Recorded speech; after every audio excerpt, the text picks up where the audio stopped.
Students, let us discuss the external aids to interpretation or construction.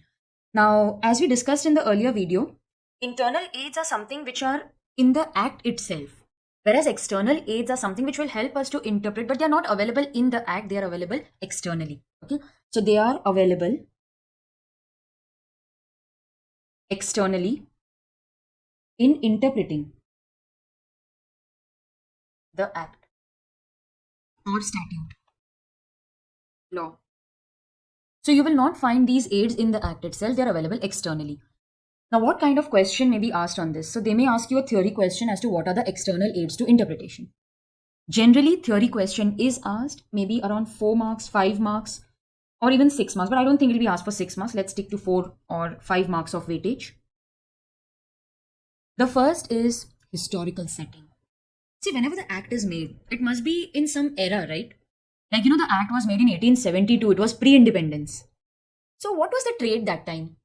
It was mostly by roadways and railways. You will not find the mention of airways in the Sale of Goods Act.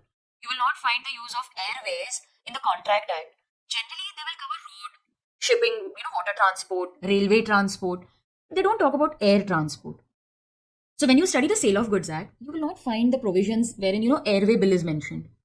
They will say bill of lading, railway receipt, because that time there was no air transport. There was, but I don't think it was in India.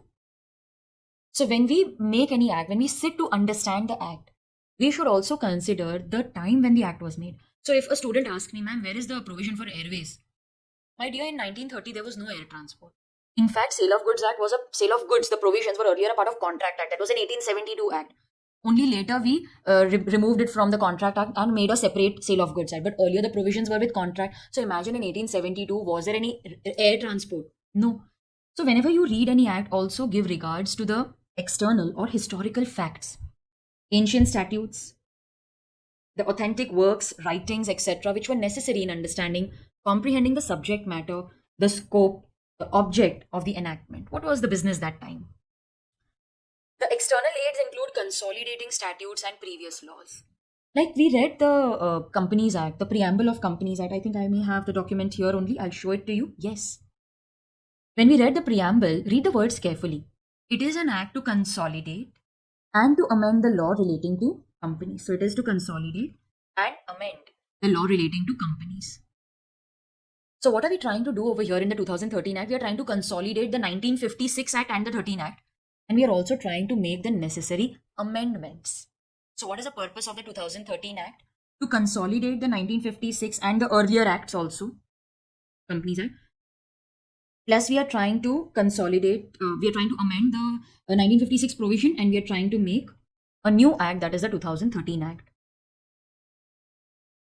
So we are trying to consolidate the statutes, we are trying to bring in the previous laws. So sometimes you see the expression that it is an act to consolidate. The courts may stick to the presumption that our aim is to consolidate and not to alter the law. So when we are trying to consolidate the 1956 and the earlier acts with the 2013 Act, we are not trying to alter this act. We are trying to first consolidate and only amend the necessary provisions. Like, 1956 Act was such an old act. There are so many economic changes which have taken place after that. So we are just trying to amend those things. Usage. These are generally accepted trade practices. Okay, they are generally accepted trade practices. They may be unwritten rules. They are not forming part of the act, but they are generally used in a line of business since many years. And our law pays attention to usages because along with the act, these trade customs, traditions, practices, they do occupy a lot of importance when we want to interpret the contracts. So where the meaning is like doubtful, statute is doubtful. Like the Negotiable Instruments Act. Does it include hundis? It's not mentioned in the preamble, but it does say that if nothing is mentioned in usages, then the act applies. So like if the language is slightly doubtful, so how that language is to be interpreted, how we have to act over it depends on the trade customs. Like, don't worry, even though it is written in the act, we have been following it since many years. That is how we do it. Another example that I would like to give you is of Partnership Act. We have discussed this. That generally, interest on capital, remuneration is not given to the partners. But yeah, it may be given if there is a trade custom, there is usage. So the deed is silent. Okay, the partnership deed is silent. So ideally, you should not give interest or remuneration. No, but the usages allow.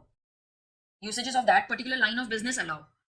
So then in that case, he will get interest. So usages help us to interpret law, understand law. It may help us to determine the true meaning of the provisions. Let's see, we want to make it very flexible. We want the Partnership Act to be very flexible. Even though the act is silent, if the usage is allowing, then we will also allow. Earlier and later acts and analogous acts. The meaning of the word analogous is similar. So there was an earlier act, let's say the 2013 Act, 1956 Companies Act. Later acts, we have the Amendment Act of 2017, 2019. Similar analogous acts. Sometimes there are different statutes, they are to be understood in one manner only. We cannot say, no, 1956 says this, 2013 is telling this, usages say something else, analogous act. Oh God, there will be a confusion. Take everything together and understand it in one single manner. So if two acts are to be read together, then every part has to be construed as if it is in one composite act. I'll give you an example, one very simple example. You have Contract Act and you have Sale of Goods Act. You have the Partnership Act, okay? Whenever you are studying the Sale of Goods Act, never forget the provisions of contract. Because what is sale? It is a contract of sale. So all the essentials of contract will be present. If you're studying the Partnership Act, never forget the provisions of Contract Act. Because that will apply. So now if students come and tell me, ma'am, should we apply the provisions of sale or contract? I tell them you apply both. Because it is a contract of sale. It will have the essentials of contract and it will have some extra special provisions of sale. If it is a partnership deed, that deed will have all the essentials of a contract. So when you are studying two separate acts, they have to be formed into one composite act and studied. There is discrepancy. The one which was later in time will prevail. There is a discrepancy in 2013 Act and 2017 Amendment Act. Of course, the amendment will prevail. Suppose Contract Act requires something, but the Sale of Goods Act says something else. Of course, the Sale of Goods Act will prevail because it came later, no, in 1930. So it will have latest provisions, special provisions for sale. So you will have to consider all the acts into one and then go for the judgment. Dictionary definitions. See, I want to know the meaning of the word. Step 1. Find the meaning in the act. But it's not there. Step 2. Refer the dictionary. Let's say you want to find the meaning of a word, okay? Then you call your mom. Mom, what does it mean? That is step 1 for you. No, but I'm not very clear. Google. Now your dictionary is Google. Then you Google it. That is your dictionary. Okay, this is the meaning. Even law operates in the same manner. First, try to find the meaning in the act. Act is silent. Okay, refer the dictionary. So where we find that a word is not defined in the act, we may refer the dictionary. But while selecting the meanings, we have to also take into consideration the context in which we are applying. See, you Google it, okay? If you don't want to refer the dictionary, go to Google. If you type a word, it will give you 3 or 4 meanings. One is general, one is legal, maybe one is technical. So they will give you different meanings of that same word. So you apply the word which is suiting your context. Like if I search for a word, I will say what is the meaning of analogous as far as law is concerned. If I want to find the meaning of the word analogous. So I will find what is the meaning of analogous as far as law is concerned. Because analog, that is an English word. Analogous is a general word. But what is it as per law? So I will also take into consideration the context. So what are the external rules? What all did we discuss? Historical setting, consolidating the statutes and the previous law, usage, earlier and analogous acts, and lastly, dictionary definitions.